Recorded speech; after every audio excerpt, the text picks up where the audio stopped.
अगाइसक्यो न त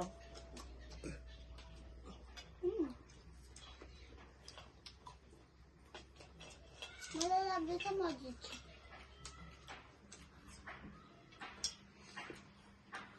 म त उठ्नु सक्दिनँ पर्छु कि क्या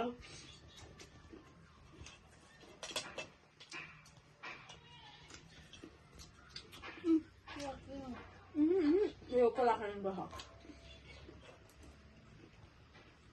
Until winner.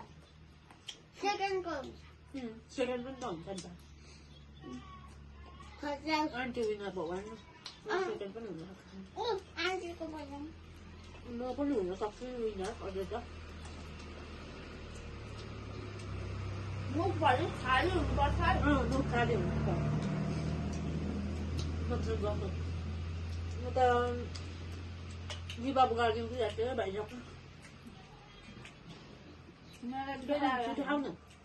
बनेर खाऊ न छिटो आन्टी फर्स्ट सेकेन्ड गोल ल खाऊ तिमी म त उठ्नु सुकाउनेमा पर्ने छु खाजा उठ बस ओके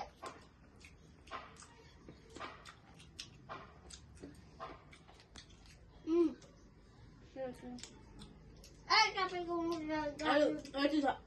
अझै खाऊ न तिमी यो खाइदिनु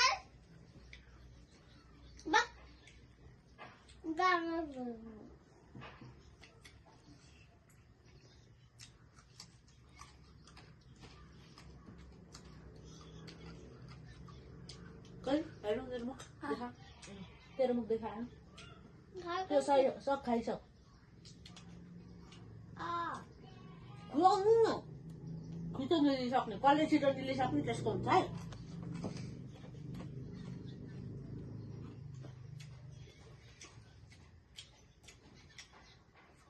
आमा छोरीको कम्पिटिसन भयो त